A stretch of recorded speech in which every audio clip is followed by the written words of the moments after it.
नमस्कार, अवतार मीडिया में आपका स्वागत है। आपके साथ मैं रीना झा बालियान। खबरों का रुख करेंगे, लेकिन उससे पहले एक नजर डालते हैं इस वक्त की हेडलाइंस पर। सीएम धामी ने 2025 तक देवभूमि को ड्रग फ्री बनाने के लिए युवाओं का किया आह्वान, मांगा सहयोग, कहा नशे के खिलाफ जागरूकता बढ़ाने की जरूरत। सीएम धामी के सामने हंगामा करने वाले पीआरडी जवानों पर शासन सख्त, जवानों के खिलाफ बैठाई जांच, अनुशासनहीनता पाए जाने पर नपेंगे पीआरडी जवान।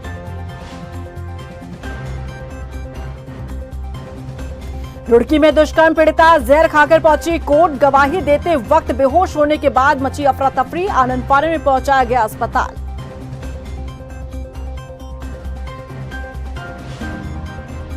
राजधानी देहरादून के बारी इलाके में बने मंदिर के सामने शख्स की शर्मनाक हरकत, सीसीटीवी में कैद हुई घटना, पुलिस तफ्तीश में जुटी।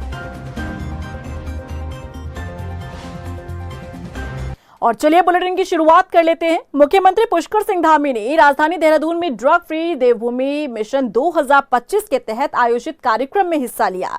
इस मौके पर मुख्यमंत्री धामी ने कहा कि हमें नशे के खिलाफ जागरूकता बढ़ाने की जरूरत है। उन्होंने युवाओं से आह्वान किया कि वो नशे से दूर रहने के लिए चलाए जा रहे अभियान में सहयोग करें। सीएम धामी ने बताया कि उत्तराखंड को ड्रग फ्री बनाने के लिए एंटी ड्रग फोर्स का गठन किया गया है। साथ ही राज्य में एनडीपीएस एक्ट के तहत बड़े पैमाने पर कार्रवाई की जा रही है। हमारा 2025 तक देवभूमि को ड्रग्स फ्री देवभूमि बनाने का हमारा संकल्प है, लक्ष्य है। और इस लक्ष्य की पूर्ति में जन जन का सहयोग हमको प्राप्त हो रहा है और हम सबके सहयोग से और सबकी जागरूकता से हम देवभूमि को हर तरीके से नशे से, ड्रग्स से पूरी तरह से मुक्त करने का जो हमने संकल्प लिया है उसको हम सिद्धि तक ले जाएंगे।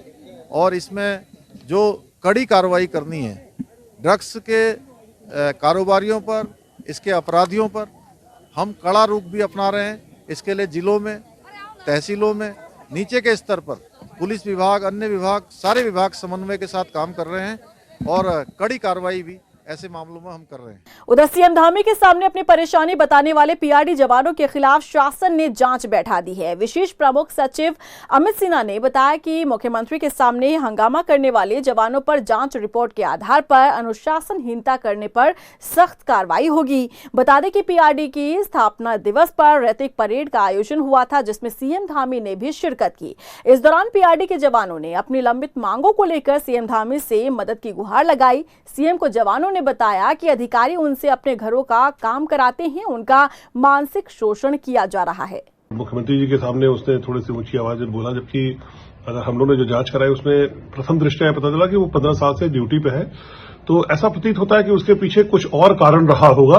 जो बातें बोली वो सच प्रतीत नहीं होती है, लेकिन फिर भी इसकी हम लोगों ने एक इंटरनल इंक्वायरी स्थापित कर ली है और जिसमें हमारे डायरेक्टर जो सोनकर जी हैं वो जांच करके इसे बताएंगे कि फाइनली इसमें क्या कारण था कि वो इस तरह से बोला।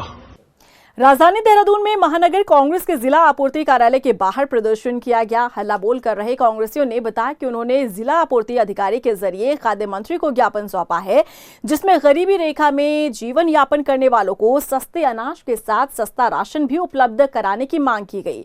कांग्रेसियों ने कांग्रेस शासनकाल का जिक्र करते हुए कहा कि कांग्रेस ने एपीएल कार्ड धारकों को भरपूर राशन दिया। देखिए, एपीएल कार्ड धारकों को कांग्रेस की सरकार में 20 किलो गेहूँ और 20 किलो चावल मिलता था, लेकिन आज भाजपा की वर्तमान सरकार में मात्र 7.5 किलो चावल मिल रहा है। और इस महंगाई की स्थिति में जो महंगाई चरम सीमा पर पहुंच रखी है, साथ में गेहूँ के साथ, चावल के साथ साथ हमारी मांग ये है कि उनको सरसों का तेल, रिफाइंड तेल, दालें, मसाले, ये चीज़ें मिलनी चाहिए। और सरकार ने जो पूर्व में चीनी मिलती थी वो भी बंद कर दी, मिट्टी का तेल भी बंद कर दिया है। चीज़ें बढ़ाने के साथ साथ चीज़ें घटा रहे हैं, बढ़ा नहीं रहे हैं। तो इन सभी चीज़ों को लेकर आज हम लोगों ने एक मांग पत्र दिया है मंत्री जी के नाम पे। मसूरी पहुंचे कैबिनेट मंत्री सतपाल महाराज ने जॉर्ज एवरेस्ट में व्यवस्थाओं का जायजा लिया। साथ ही उन्होंने पर्यटकों को दी जाने वाली सुविधाओं के बारे में भी जानकारी ली। इस दौरान पर्यटन मंत्री ने भारत की इकलौती कैटोग्राफिक म्यूजियम में भी व्यवस्था को परखा। उन्होंने बताया कि कैटोग्राफिक म्यूजियम और जॉर्ज एवरेस्ट क्षेत्र का सौंदर्यीकरण 23 करोड़ 52 लाख रुपए की लागत से की गई है। जॉर्ज एवरेस्ट जो कार्टोग्राफिक म्यूजियम है, ये 23 करोड़ 52 लाख की लागत से बनकर तैयार हुआ है और इसको उसी पद्धति से बनाया गया जिस प्रकार से इसका निर्माण हुआ था। इसको रेस्टोरेशन इसका किया गया है और हिंदुस्तान का एकमात्र कार्टोग्राफिक म्यूजियम ये बन करके तैयार हुआ है, जिसमें पंडित नैन सिंह रावत जी और राधानाथ सिकदर जी की जो उपलब्धियां हैं और जिस प्रकार से पीक 15 को उन्होंने नापा, तो वो सारी चीजें दिखाई गई हैं। बीजेपी भले ही जाति जनगणना के खिलाफ हो, लेकिन 2024 लोकसभा चुनाव को देखते हुए बीजेपी अपने जातीय वोट बैंक को साधने में कोई कसर नहीं छोड़ना चाहती। यही कारण है कि पार्टी अपने उस वोट बैंक को मजबूत करने में जुट चुकी है, जहां वो खुद को कमजोर महसूस करती है। देखिए रिपोर्ट। बीजेपी ने तेज की 2024 की तैयारी, जातीय वोट बैंक को साधने की आई बारी। अलग अलग वर्गों के साथ सम्मेलन, क्या बीजेपी का सफल होगा 24 का मिशन? 2024 लोकसभा चुनाव को देखते हुए बीजेपी पूरी तरीके से चुनावी मोड में नजर आ रही है। चुनाव के मद्देनजर पार्टी सभी वर्गों को साधने की कोशिश में जुट चुकी है। कांग्रेस समेत कई विपक्षी दल जहां जातीय जनगणना को बड़ा हथियार 2024 के चुनाव को लेकर मान रहे हैं, तो वहीं बीजेपी इन्हीं जातियों के वोटरों को साधने के लिए खास प्लान के साथ आगे बढ़ती नजर आ रही है। हालांकि जातीय जनगणना के पक्ष में बीजेपी नहीं है, लेकिन 2024 के लोकसभा चुनाव को देखते हुए बीजेपी सभी वर्गों को साधने की कोशिश कर रही है, जिसको लेकर बीजेपी SC ST इन दोनों अलग अलग वर्गों के सम्मेलनों को प्रदेश में आयोजित कर रही है। पार्टी के द्वारा प्रदेश में जनजातीय सम्मेलन जहां आयोजित किए जा रहे हैं, तो वहीं प्रदेश में ठाकुरों के वोट बैंक के बाद सबसे बड़े वोट बैंक दलित वोट बैंक पर पार्टी की खास नजर है। बीजेपी का मानना है कि SC ST वर्ग का वोट उन्हें जितना मिलना चाहिए उतना मिलता नहीं है।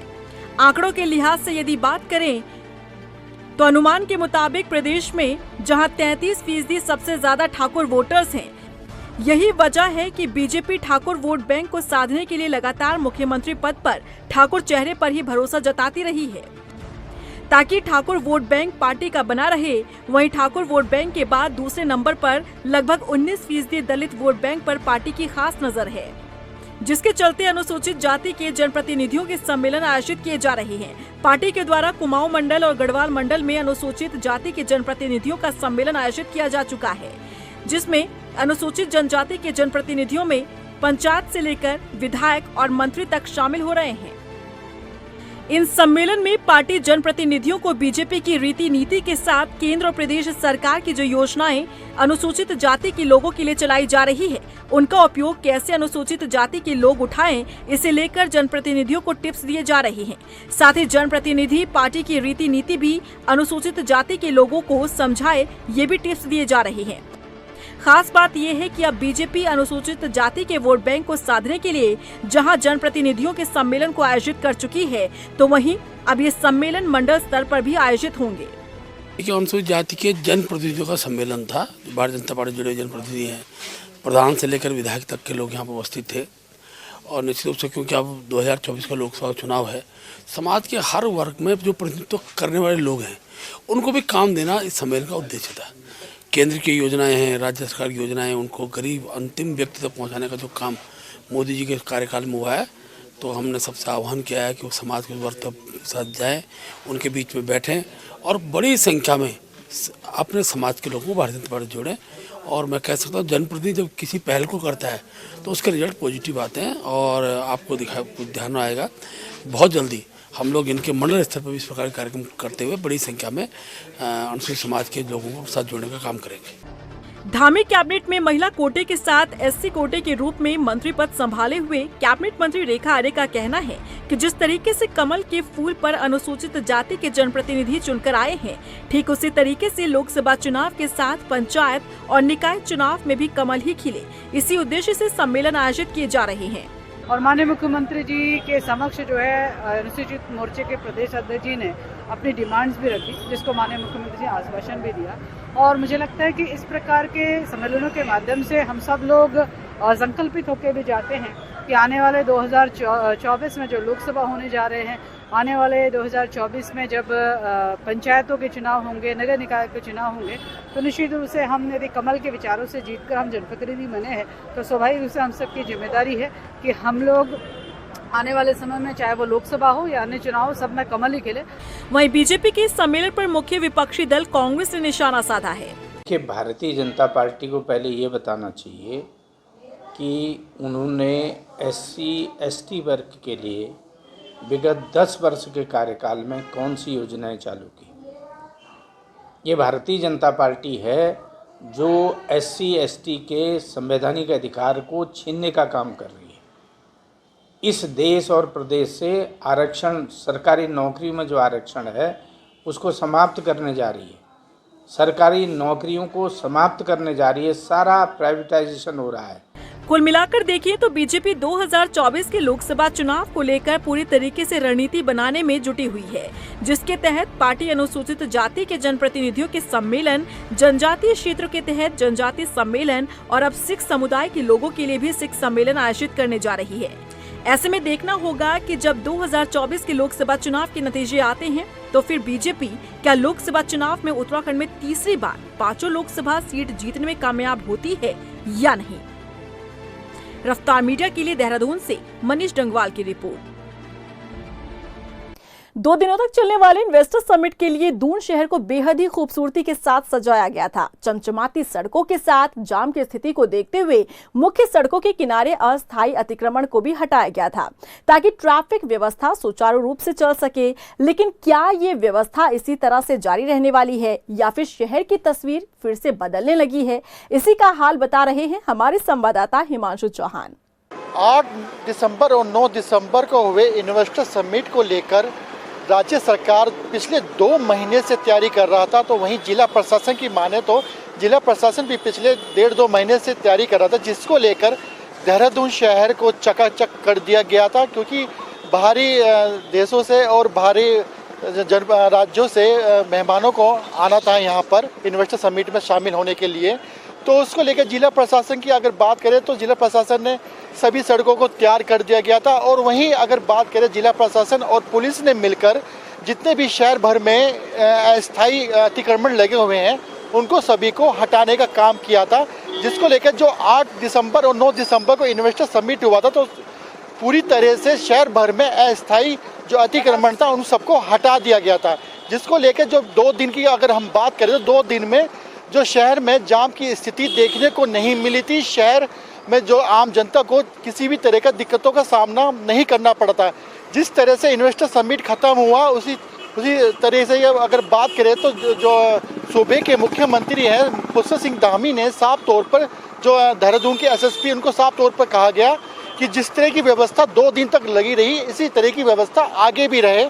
उसको लेकर SSP ने आज सड़क पर उतरकर जो भी अस्थायी जो अतिक्रमण था उनको हटाने का काम किया गया और जितने भी चौकी प्रभारी है और थाना प्रभारी है सभी को निर्देशित किया गया है कि अगर किसी भी क्षेत्र में अगर किसी भी तरीके का अस्थायी अतिक्रमण मिलता है तो उनके खिलाफ कार्रवाई करने का काम करें। वहीं अगर हम बात करें तो अभी हम कनक चौक के पास है, जो कि ये सड़क जो अगर बात करें ये सड़क चक्राता रोड की तरफ भी जाती है और घंटा घर की तरफ भी जाती है। और जिस जगह पे हम खड़े हैं अगर हम बात करें तो कम से कम 1-1.5 महीने करीब पहले यहाँ पर रेडिया लगा करती थी, जो कि अगर बात करें तो एक जाम की स्थिति देखने को मिलती थी।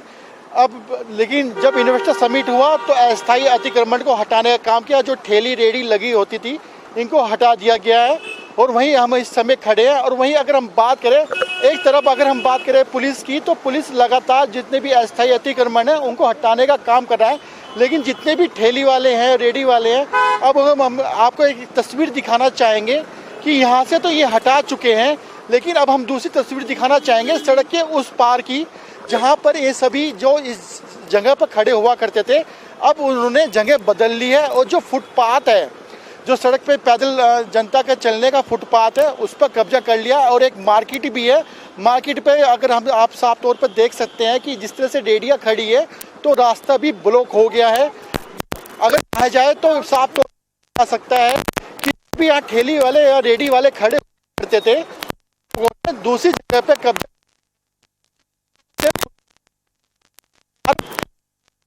अस्थायी हटाने का कहीं ना कहीं दूसरी जगह वाले वहाँ पे कब्जा कर रहे हैं, फुटपाथ पर कब्जा कर रहे हैं। अब ये आगे देखने वाली बात ये रहेगी कि जिस तरह से ये कब्जा हो रहा है एक जगह से दूसरी जगह पे शिफ्ट होने वाले समय में किस तरह की पुलिस की कार्रवाई रहती है। हिमांशु चौहान, रफ्तार मीडिया। दून शहर की मौजूदा व्यवस्था और अवैध अतिक्रमण पर जिलाधिकारी ने अपना रुख साफ करते हुए अतिक्रमणकारियों को चेताया है। अतिक्रमण पर जिलाधिकारी सोनिका सिंह का क्या कुछ कहना है, सुनिए। जैसे हमने पहले भी जोन्स में डिवाइड किया था, 5 जोन थी और 5 जोनों में हमने अलग अलग विभाग के अधिकारी नामित किए थे जो कि जाके अतिक्रमण हटाएंगे और वही कार्य चल भी रहा था। ये हमने इन्वेस्टर समिट से पहले ही जोन्स बना दी थी और अधिकारी नामित कर दिए थे और वही अब आगे कंटिन्यूएशन में भी रहेगा। उधर रुड़की के लिबरहेड़ी में नाराज किसानों ने सहकारी गन्ना विकास समिति के कार्यालय पर ताला जड़कर प्रदर्शन किया। किसानों ने गन्ना विकास समिति पर पर्चियों में धांधली का आरोप लगाया, साथ ही सरकार से गन्ने का मूल्य घोषित करने की मांग की। प्रदर्शन में शामिल भारतीय किसान यूनियन टिकैत के गढ़वाल मंडल अध्यक्ष ने कहा कि अगर सरकार उनकी मांगों पर गौर नहीं करती तो किसान सड़क पर उतरकर हल्ला बोल करेगा। मामला बड़ा घोटाला है। एक तो किसी किसान के जो पैसे में, ये तो इतना बड़ा घोटाला है जो किसी किसान 4 पर्ची आई, 2 के पैसे आ गए, 2 के आए नहीं। मिल बदल ले लिया पूरे पैसे और ये इन्होंने भेजे नहीं। इन्होंने जो एजेंसी को दे रखा है ठेका में बेईमान है। वो एजेंसी का ये आदमी वो खराब है बिल्कुल, ना वो किसानों की बात सुनता। अजय कोई तो गलत आदमी ठेका दे दिया। हल्द्वानी के गोलापाड़ में भी किसानों ने एसडीएम कार्यालय के बाहर आवारा पशुओं को लेकर प्रदर्शन किया। किसानों ने बताया कि क्षेत्र में आवारा पशुओं ने आतंक मचाया हुआ है। किसानों का कहना है कि खेत में लगी फसलों को तहस नहस करने के साथ ही आवारा पशु जो हैं वो जनहानि भी कर रहे हैं। प्रदर्शन कर रहे लोगों ने प्रशासन से मांग की है कि आवारा पशुओं से क्षेत्र को निजात दिलाया जाए। देखो, लगातार जो हमें देखने को मिल रहा है और कई दुर्घटनाएं होगी, शासन पासन को हमने अवगत भी कराया। उसके पल प्रसाद हमारे ग्रामीण एरियाओं में आवारा पशुओं की तादाद दिन पर दिन बढ़ रही और कई बार अवगत कराने के बाद मुझे कोई सुनाई नहीं हुई है। हमारा ये कहना है कि जिस तर्क पर शहर में आवारा जानवरों को पकड़कर उचित स्थानों पर या गौशाला में छोड़ा जा रहा है, उसी तर्क पर ग्रामीण एरियाओं में भी इन जानवरों को छोड़ा जाए। वहीं दिनेशपुर के मुख्य बाजार में नालियां ओवरफ्लो हो रही हैं, जिस वजह से आम लोगों को परेशानियों का सामना करना पड़ रहा है। दुकानदारों का कहना है कि दुकानों के सामने पानी जमा होने की वजह से ग्राहक नहीं आ रहे हैं। मामले की शिकायत नगर पंचायत और जल निगम से की गई, लेकिन समस्या का समाधान नहीं हुआ। अभी मेरी जेई साहब से बात हुई है, उन्होंने आश्वासन दिया है कि आज के दिन में काम पूरा हो जाएगा। लापरवाही जेई की है, जेई साहब की लापरवाही है, उनके चलते जो है 3 दिन से जो है पानी रुका हुआ है यहाँ पे। उधर टिहरी पुलिस को नशे के खिलाफ बड़ी कामयाबी मिली है। पुलिस टीम ने कार्रवाई करते हुए तस्कर को गिरफ्तार किया। एसएसपी नवनीत सिंह भुल्लर ने बताया कि आरोपी के पास से 70 ग्राम से ज्यादा का स्मैक और एक इलेक्ट्रॉनिक तराजू बरामद किया गया। बरामद किए स्मैक की कीमत 10 लाख रुपए है। एक शमशाद पुत्र शब्बीर, ये बरेली का है अभियुक्त। इसको मुनिगिरती पुलिस और एसओजी की टीम ने संयुक्त कार्रवाई में इसको अरेस्ट किया है और इसके कब्जे से 70.72 ग्राम स्मैक बरामद की गई है। इसके अतिरिक्त इलेक्ट्रॉनिक तराजू वेइंग मशीन वो भी इसके कब्जे से बरामद की गई है। और उस समय से ये आ रहा था कि बरेली से लगातार जो है स्मैक की सप्लाई विशेषकर मुनिगिरती क्षेत्र और पहाड़ों की तरफ आ रही थी, तो इस पुलिस इसका प्रयास कर रही थी और ये कल शाम को अरेस्ट हुआ है। और इसी के साथ फिलहाल इस बुलेटिन में बस इतना ही, लेकिन चलते चलते एक नजर डालते हैं इस वक्त की हेडलाइंस पर। सीएम धामी ने 2025 तक देवभूमि को ड्रग फ्री बनाने के लिए युवाओं का किया आह्वान, मांगा सहयोग, कहा नशे के खिलाफ जागरूकता बढ़ाने की जरूरत। सीएम धामी के सामने हंगामा करने वाले पीआरडी जवानों पर शासन सख्त, जवानों के खिलाफ बैठाई जांच, अनुशासनहीनता पाए जाने पर नपेंगे पीआरडी जवान।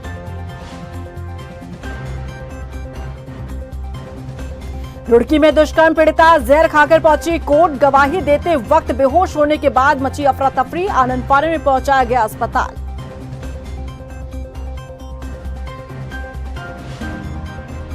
राजधानी देहरादून के बाहरी इलाके में बने मंदिर के सामने शख्स की शर्मनाक हरकत, सीसीटीवी में कैद हुई घटना, पुलिस तफ्तीश में जुटी।